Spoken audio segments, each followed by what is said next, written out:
So today I want to talk about who or what you are without your story. Now everyone's got a story, right? You've got a story.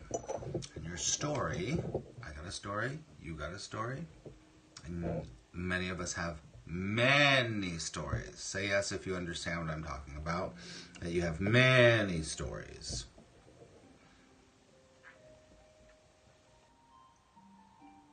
I call that. Yes. We have a story about our upbringing. We have a story about our family. We have a story about our money. We have a story about our travel. We have a story about our body. We have a story about what we believe the world is. We have a story about our spiritual life. We have a story about our ambition. We have story after story after story after story, right? There's all these detailed you. Thank you so much, Matthew. I appreciate it. When I get off, I'll call you back. Okay, so.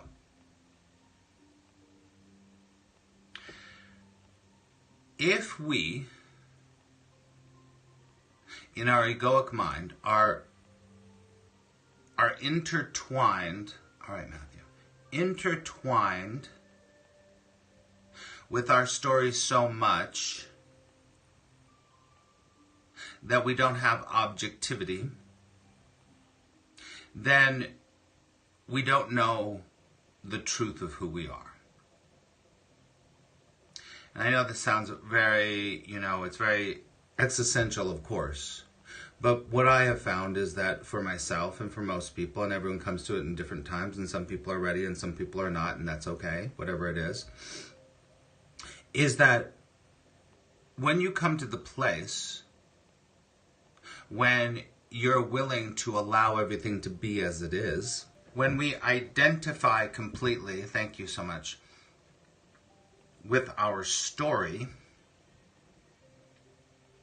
we have to do everything in our life to either keep the story alive or to resist the parts of our story that we don't like. So we're in this constant flux of, I like this part of my story, but I don't like that part of my story. I'm going to resist this part, but I'm going to make this part shine. Does that make sense? Yes or no, everybody? Hi, Judy. We're just coming in. So parts of your story, you're like, oh, I need this one to be front and center. But this part of my story, I need to be the part of me that feels shameful. The part of me that feels not good enough. The part of my story that says that other people are better than me. We don't put that out there. We have to resist that part because we have to show that we're better. We have to show that we're good. We have to show that we're strong. We have to have a story that shows that everything's okay. So what ends up happening is you live a life where you're never accepting what is.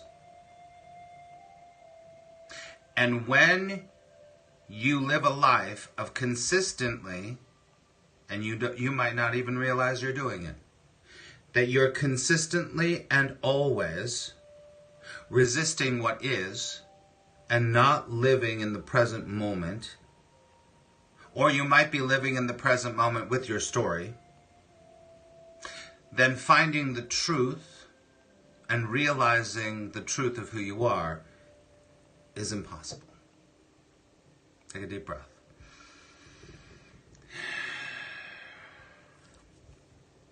So what we're trying to do with our stories consistently and always is to get away from where we are.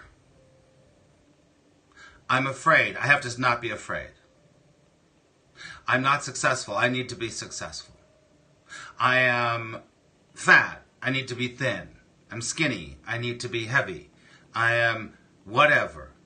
So we're constantly with our story in this consistent battle with ourselves, with our egoic mind.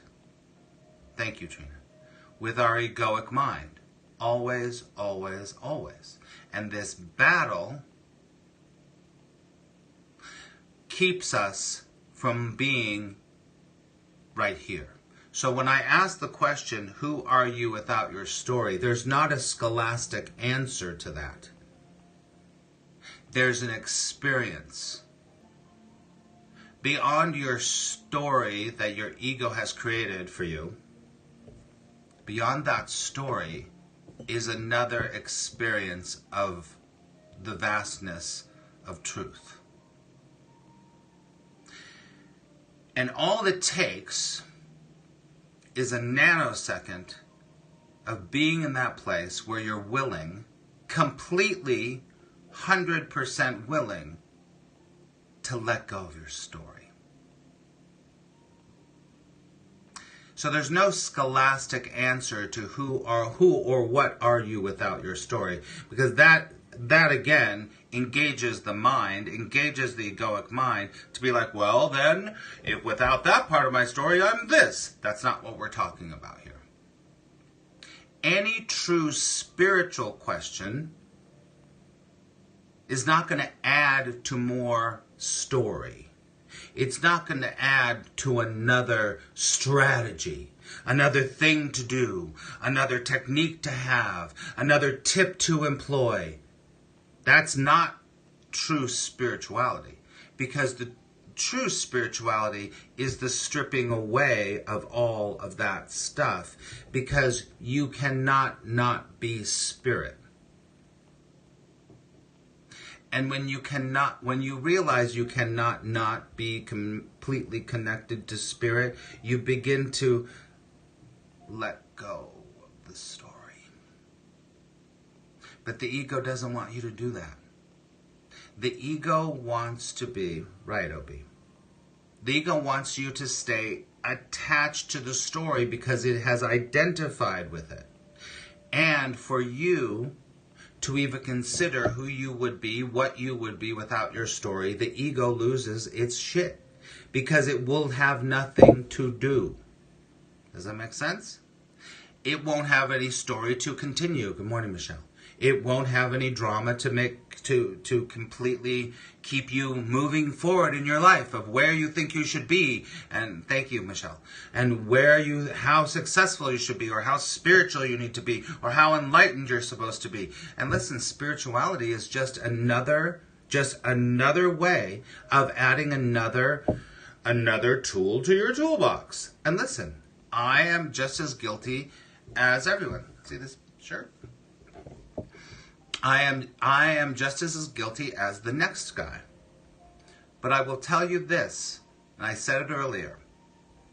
Some people are really ready to what I say, do the work. And on a consistent basis to allow everything to be as it is. On a consistent basis to allow everything to be as it is. Yes. And that's why when I work with my private students and when we work together, I'm constantly reminding them, you've got to see and be aware. It's not that you don't get there and go, okay, I'm there. But you have an awareness of truth and you're consistently asking yourself, am I resisting what is? Because the resistance of what is the story. Take a deep breath. So thank you so much for the super hearts, Jennifer. So, when you're in meditation, are you trying to get somewhere else? When you're praying, are you trying to get somewhere else? When you're exercising, are you trying to get somewhere else? When you're speaking with someone, are you trying to get somewhere else? Because if you are, that means you're still in your story.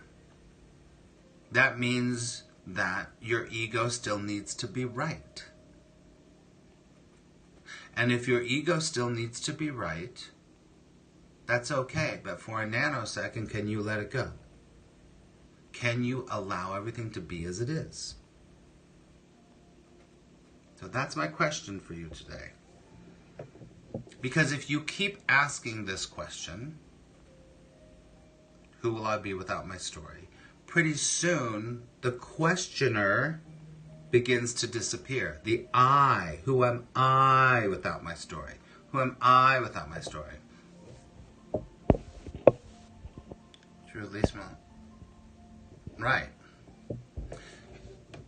Those attachments are keeping you stuck. So as you do the work, it might take a moment, it might take 15 years, it doesn't matter, you still do the work.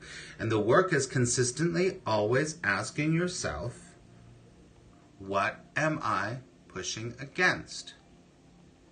And can I stop pushing against that? So what we're trying to do is dismantle that store of knowledge. Hello, Kristen. Dismantle the story. Because I guarantee you the experience of yourself that you will have without your story is so vast, so huge, so beautiful, that once you touch on it, you'll go, oh shit, I get it now. I get it. And it might be for a nanosecond. But when you find that, and you get it, and then you go back to trying to operate from your story again, it doesn't feel the same. It doesn't feel real. It feels like you're trying to play a part. It feels like you're trying to be something. True spirituality is not trying to be anything. It's allowing everything to be. And that is when a beautiful sense of oneness comes, and unity and connection with all that is. And the only reason you're not experiencing that oneness, that connection, that unity, that expansive peace is because the egoic mind wants to hold on to your story.